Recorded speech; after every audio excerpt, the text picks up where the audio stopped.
আজ তোমাদের সাথে শেয়ার করবো রিজনেবল প্রাইসের প্রোডাক্ট দিয়ে কীভাবে আমি এই লুকটি ক্রিয়েট করেছি। তো চলো ভিডিওটি শুরু করা যাক।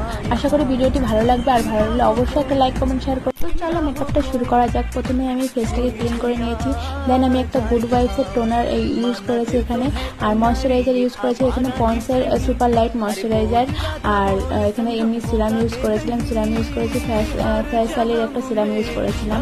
তারপর আমি স্টোভ ক্রিম হিসাবে এখানে আমি Swiss beauty stove cream use করেছি। আর এই সবকটা প্রোডাক্টই কিন্তু তোমার খুবই কম প্রাইসের মধ্যে। আমি ইউজ করেছিলাম শাইনের এইচডি ফাউন্ডেশনটা খুবই ভালো। তারপর আমি ইউজ করেছিলাম সুইস বিউটির একটা হাইলাইট কনসিলার, এই কনসিলারটাও খুবই রিজনেবল প্রাইসে।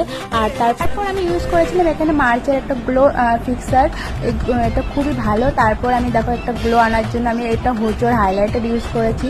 লুকটি অবশ্যই জানাবে কেমন লাগছে, আর তোমরা তোমাদের স্পেশাল দিনে আমাকে বুক করতে পারো। আর